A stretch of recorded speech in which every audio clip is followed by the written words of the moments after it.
All right. I see a cluster of you, so I'm going to get started. Hopefully, it lets me go all the way through this time. We'll see how it goes.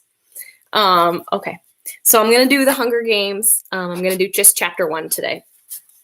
So part 1, the tributes. Let me know if I need to be louder or anything. When I wake up, the other side of the bed is cold. My fingers stretch out, seeking Prim's warmth, but finding only the rough canvas cover of the mattress. She must have had bad dreams and climbed in with our mother. Of course she did. This is the day of the reaping. I prop myself up on one elbow. There's enough light in the bedroom to see them. My little sister Prim, curled up on her side, cocooning in my mother's body, their cheeks pressed together.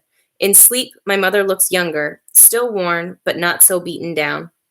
Prim's face is as fresh as a raindrop, as lovely as the primrose for which she was named. My mother was very beautiful once, too, or so they tell me. Sitting at Prim's knees, guarding her, is the world's ugliest cat. Mashed-in nose, half of one ear missing, eyes the color of rotting squash. Prim named him Buttercup, insisting that his muddy yellow coat matched the bright flower. He hates me, or at least distrusts me. Even though it was years ago, I still think he remembers how I tried to drown him in a bucket when Prim brought him home. Scrawny kitten, belly swollen with worms, crawling with fleas. The last thing I needed was another mouth to feed. But Prim begged so hard, cried even, I had to let him stay. It turned out okay. My mother got rid of the vermin, and he's a born mouser. Even catches the occasional rat. Sometimes when I clean a kill, I feed Buttercup the entrails. He has stopped hissing at me. Entrails, no hissing. This is the closest we will ever come to love. I swing my legs off the bed and slide into my hunting boots, supple leather that has molded to my feet. I pull on trousers, a shirt, tuck my long dark braid up into a cap, and grab my forage bag.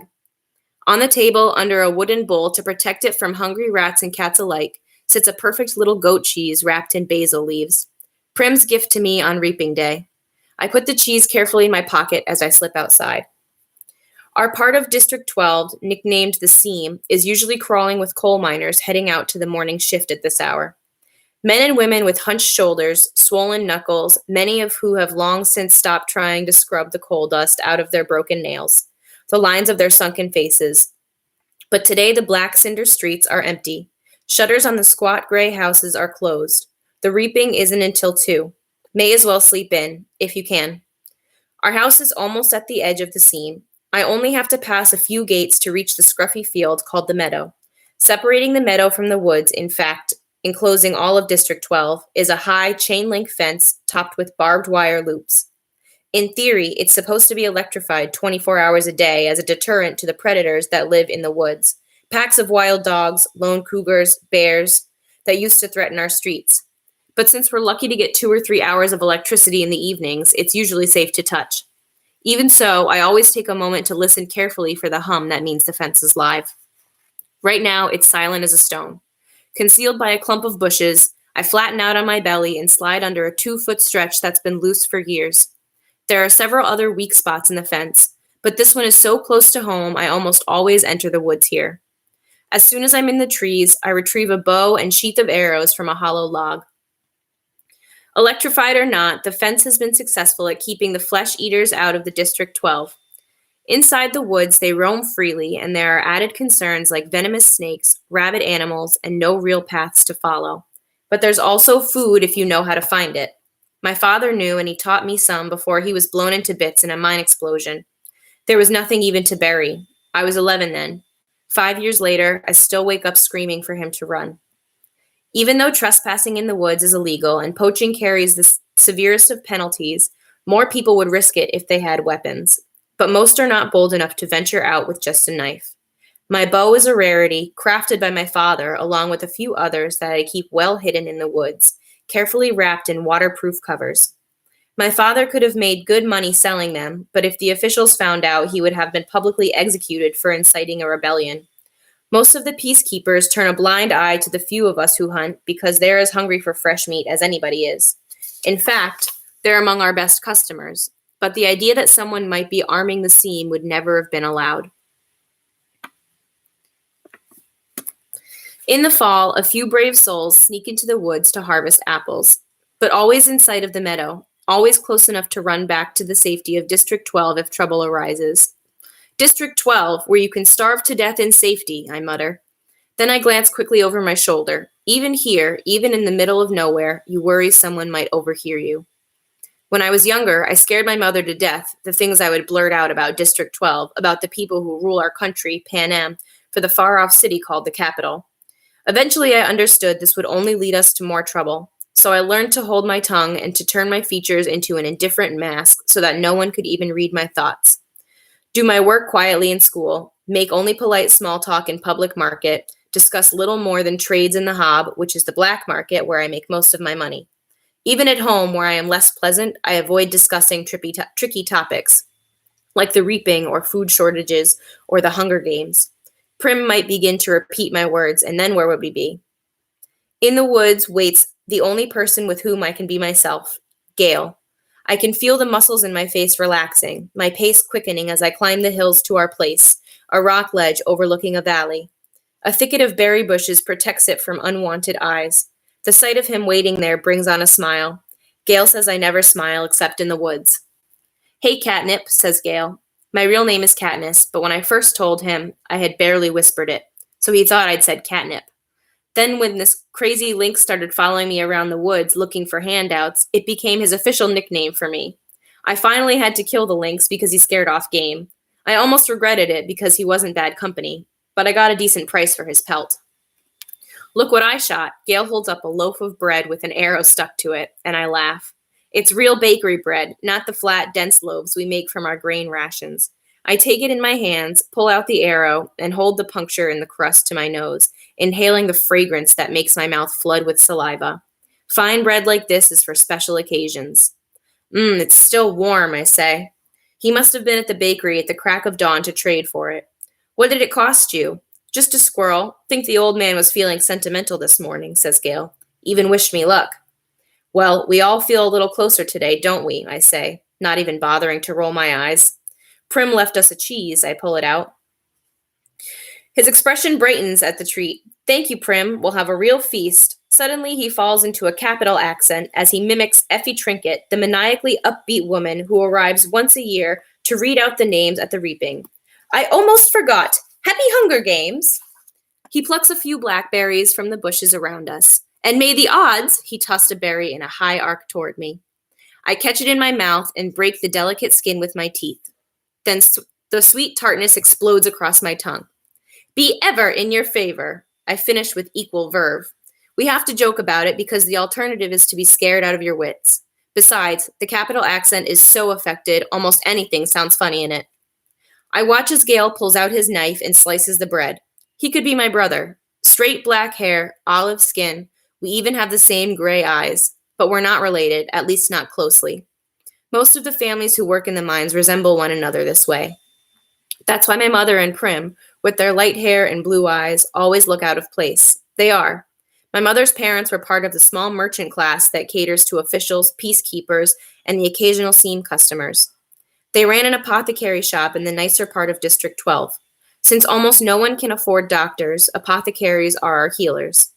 My father got to know my mother because on his hunts he would sometimes collect medicinal herbs and sell them to her shop to be brewed into remedies. She must have really loved him to leave her home for the scene. I try to remember when all I can see is the woman who sat by, blank and unreachable, while her children turned to stone and bones. I try to forgive her for my father's sake, but to be honest, I'm not the forgiving type. Gale spreads the bread slices with the soft goat cheeses, carefully placing a basil leaf on each while I strip the bushes of their berries. We settle back in a nook in the rocks. From this place, we are invisible, but have a clear view of the valley, which is teeming with summer life. Greens to gather, roots to dig, fish iridescent in the sunlight. The day is glorious with a blue sky and soft breeze. The food's wonderful, with the cheese seeping into the warm bread and the berries bursting in our mouths.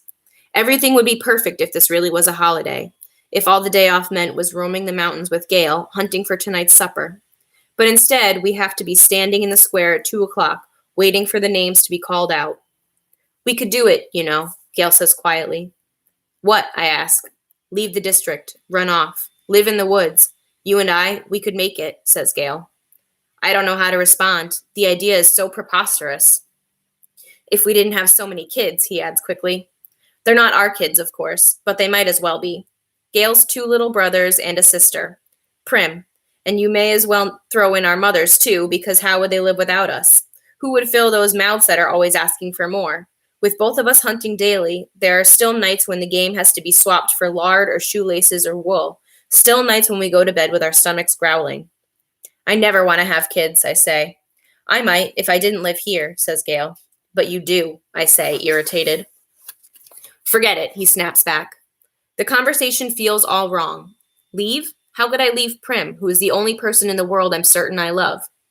And Gail is devoted to his family.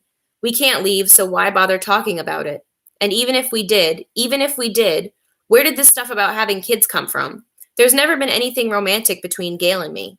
When we met, I was a skinny 12-year-old girl, and although he was only 2 years older, he already looked like a man. It took a long time for us to even become friends, to stop haggling over every trade and begin helping each other out. Besides, if he wants kids, Gail won't have any trouble finding a wife. He's good looking, he's strong enough to handle the work in the mines, and he can hunt. You can tell by the way the girls whisper about him when he walks by in school that they want him. It makes me jealous, but not for the reason people would think. Good hunting partners are hard to find. What do you want to do, I ask. We can hunt, fish, or gather. Let's fish at the lake. We can leave our poles and gather in the woods. Get something nice for tonight, he says. Tonight, after the reaping, everyone is supposed to celebrate. And a lot of people do, out of relief that their children have been spared for another year. But at least 2 families will pull their shutters, lock their doors, and try to figure out how they will survive the painful weeks to come. We make out well. The predators ignore us on a day when easier, tastier prey abounds. By late morning, we have a dozen fish, a bag of greens, and, best of all, a gallon of strawberries. I found the patch a few years ago, but Gail had the idea to string mesh nets around it to keep out the animals. On the way home, we swing by the Hob, the black market that operates in an abandoned warehouse that once held coal. When they came up with a more efficient system that transported the coal directly from the mines to the trains, the Hob gradually took over the space. Most businesses are closed by this time on reaping day, but the black market's still fairly busy. We easily trade 6 of the fish for good bread, the other 2 for salt. Greasy Say, the bony old woman who sells bowls of hot soup from a large kettle, takes half of the greens off our hands in exchange for a couple of chunks of paraffin. We might do a tad better elsewhere, but we make an effort to keep on good terms with Greasy Say. She's the only one who can consistently be counted on to buy wild dog. We don't hunt them on purpose, but if you're attacked and you take out a dog or 2, well, meat is meat. Once it's in the soup, I'll call it beef, Greasy Say says with a wink. No one in the scene would turn up their nose at a good leg of wild dog, but the peacekeepers who come to the Hob can often afford to be a little choosier. When we finish our business at the market, we go to the back door of the mayor's house to sell half the strawberries, knowing he has a particular fondness for them and can afford our price. The mayor's daughter, Madge, opens the door. She's in my year at school. Being the mayor's daughter, you'd expect her to be a snob, but she's all right. She just keeps to herself, like me. Since neither of us really has a group of friends, we seem to end up together a lot at school. Eating lunch, sitting next to each other at assemblies, partnering for sports activities. We rarely talk, which suits us both just fine. Today, her drab school outfit has been replaced by an expensive white dress, and her blonde hair is done up with a pink ribbon. Reaping clothes. Pretty dress, says Gail. Madge shoots him a look, trying to see if it's a genuine compliment or if he's just being ironic.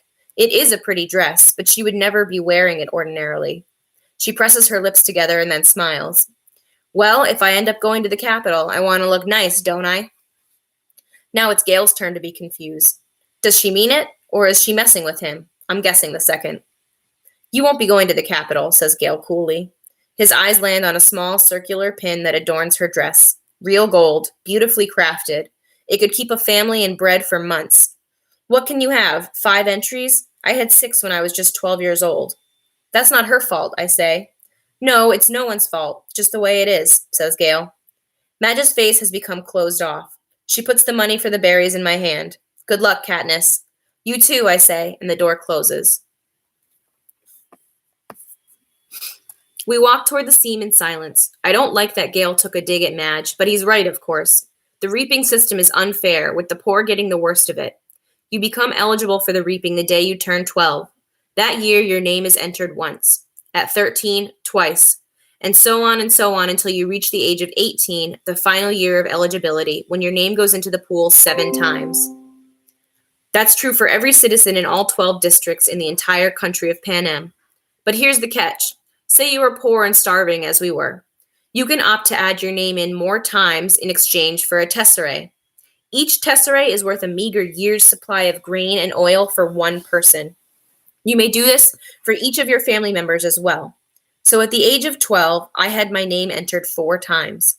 Once because I had to, and 3 times for tesserae for grain and oil for myself, Prim, and my mother. In fact, every year I have needed to do this. And the entries are cumulative. So now at the age of 16, my name will be in the reaping 20 times.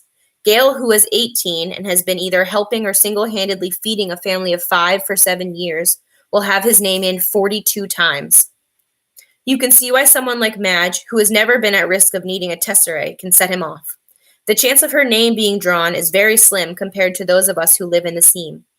Not impossible, but slim. And even though the rules were set up by the capital, not the districts, certainly not Madge's family, it's hard not to resent those who don't have a sign-up for tesserae. Gale knows his anger at Madge is misdirected. On other days, deep in the woods, I've listened to him rant about how the tesserae are just another tool to cause misery in our district, a way to plant hatred between the starving workers of the seam and those who can generally count on supper and thereby ensure we will never trust one another. It's to the capital's advantage to have us divided amongst ourselves, he said. He might say if there were no ears to hear but mine. If it wasn't reaping day, if a girl with a gold pin and no tesserae had not made what I'm sure she thought was a harmless comment. As we walk, I glance over at Gale's face, still smoldering underneath his stony expression. His rages seem pointless to me, although I never say so. It's not that I don't agree with him, I do. But what good is yelling about the capital in the middle of the woods? It doesn't change anything. It doesn't make things fair. It doesn't fill our stomachs. In fact, it scares off the nearby game. I let him yell, though. Better he does it in the woods than in the district. Gale and I divide our spoils, leaving 2 fish, a couple of loaves of good bread, greens, a quart of strawberries, salt, paraffin, and a bit of money for each. See you in the square, I say. Wear something pretty, he says flatly. At home, I find my mother and sister are ready to go. My mother wears a fine dress from her apothecary days. Prim is in my first reaping outfit, a skirt and ruffled blouse. It's a bit big on her, but my mother has made it stay with pins. Even so, she's having trouble keeping the blouse tucked in at the back. A tub of warm water waits for me. I scrub off the dirt and sweat from the woods and even wash my hair. To my surprise, my mother has laid out one of her own lovely dresses for me, a soft blue thing with matching shoes. Are you sure? I ask. I'm trying to get past rejecting offers of help from her. For a while, I was so angry I wouldn't allow her to do anything for me. And this is something special. Her clothes from her past are very precious to her. Of course. Let's put your hair up, too, she says. I let her towel dry it and braid it up on my head. I can hardly recognize myself in the cracked mirror that leans against the wall. You look beautiful, says Prim in a hushed voice. And nothing like myself, I say. I hug her because I know these next few hours will be terrible for her. Her first reaping. She's about as safe as you can get since she's only entered once. I wouldn't let her take out any tesserae, but she's worried about me, that the unthinkable might happen. I protect Prim in every way I can, but I'm powerless against the reaping. The anguish I always feel when she's in pain wells up in my chest and threatens to register on my face. I notice her blouse has pulled out of her skirt in the back again, and I force myself to stay calm. Tuck your tail in, little duck, I say, smoothing the blouse back in place. Prim giggles and gives me a small quack. Quack yourself, I say, with a light laugh. The kind of only Prim can draw out of me. Come on, let's eat, I say, and plant a quick kiss on top of her head. The fish and greens are already cooking in a stew, but that will be for supper. We decide to save the strawberries and bakery bread for this evening's meal, to make it special, we say. Instead, we drink milk from Prim's goat, Lady, and eat the rough bread made from the tesserae grain, although no one has much appetite anyway. At 1 o'clock, we head for the square. Attendance is mandatory unless you are on death's door. This evening, officials will come around and check to see if this is the case. If not, you'll be imprisoned. It's too bad, really, that they hold the reaping in the square, one of the few places in District 12 that can be pleasant. The square is surrounded by shops, and on public market days, especially if there's good weather, it has a holiday feel to it. But today, despite the bright banners hanging on the buildings, there's an air of grimness. The camera crews, perched like buzzards on rooftops, only add to the effect. People file in silently and sign in. The reaping is a good opportunity for the Capitol to keep tabs on the population as well. 12 through 18-year-olds are herded into roped areas marked off by ages, the oldest in the front, the young ones like Prim, toward the back. Family members line up around the perimeter, holding tightly to one another's hands. But there are others, too, who have no one they love at stake, or who no longer care, who slip among the crowd, taking bets on the two kids whose names will be drawn. Odds are given on their ages, whether they're seam or merchant, if they will break down and weep. Most refuse dealing with the racketeers, but carefully. The same people tend to be informers, and who hasn't broken the law? I could be shot on a daily basis for hunting, but the appetites of those in charge protect me. Not everyone can claim the same. Anyway, Gail and I agree that if we have to choose between dying of hunger and a bullet in the head, the bullet would be much quicker. The space gets tighter, more claustrophobic as people arrive. The square is quite large, but not enough to hold District 12's population of about 8,000. Latecomers are directed to the adjacent streets where they can watch the event on screens as it's televised live to the state. I find myself standing in a clump of 16s from the seam. We all exchange terse nods and focus our attention on the temporary stage that is set up before the Justice Building. It holds 3 chairs, a podium, and 2 large glass balls, one for the boys and one for the girls. I stare at the paper slips in the girls' ball. 20 of them have Katniss Everdeen written on them in careful handwriting. 2 of the 3 chairs fill with Madge's father, Mayor Undersea, who's a tall, balding man, and Effie Trinket, District 12's escort, fresh from the Capitol, with her scary white grin, pinkish hair, and spring green suit. They murmur to each other and then look with concern at the empty seat. Just as the town clock strikes 2, the mayor steps up to the podium and begins to read.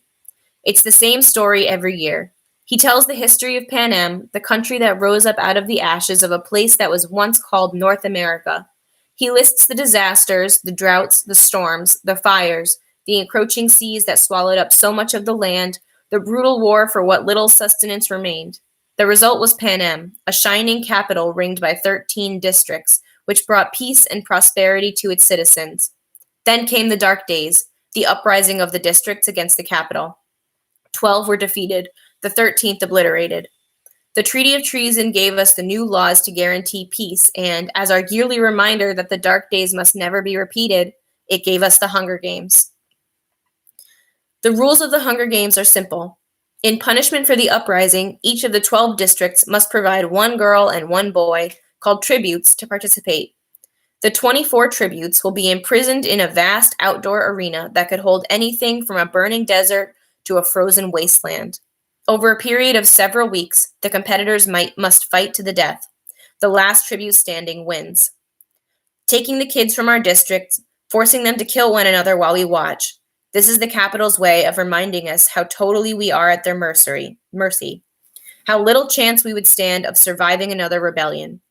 Whatever words they use, the real message is clear. Look how we take your children and sacrifice them, and there's nothing you can do. If you lift a finger, we will destroy every last one of you, just as we did in District 13. To make it as humiliating as well as torturous, the Capitol requires us to treat the Hunger Games as a festivity, a sporting event, even pitting every district against the others. The last tribute alive receives a life of ease back at home, and their district will be showered with prizes, largely consisting of food. All year, the Capitol will show the winning district gifts of grain and oil and even delicacies like sugar, while the rest of us battle starvation. It is both a time for repentance and a time for thanks, intones the mayor. Then he reads the list of past District 12 victors. In 74 years, we have had exactly 2.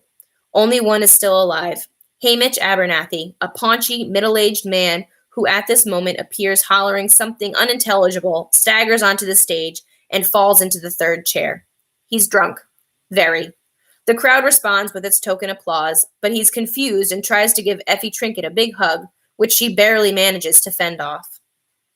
The mayor looks distressed. Since all of this is being televised, right now District 12 is the laughingstock of Pan Am, and he knows it. He quickly tries to pull the attention back to the reaping by introducing Effie Trinket. Bright and bubbly as ever, Effie Trinket trots to the podium and gives her signature, "Happy Hunger Games, and may the odds be ever in your favor."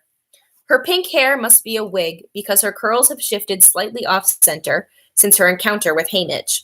She goes on a bit about what an honor it is to be here, although everyone knows she's just aching to get bumped up to a better district where they have proper victors, not drunks who molest you in front of the entire nation.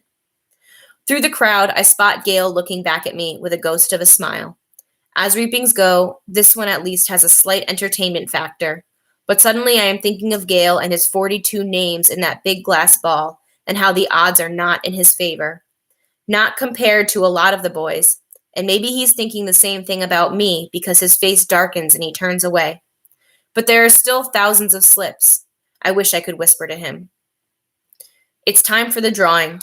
Effie Trinket says, as she always does, "Ladies first," and crosses to the glass ball with the girls' names. She digs in, reaches her hand in, digs deep to the ball, and pulls out a slip of paper.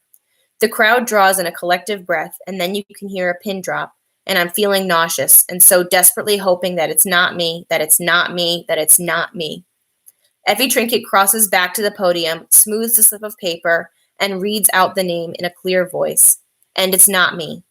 It's Primrose Everdeen.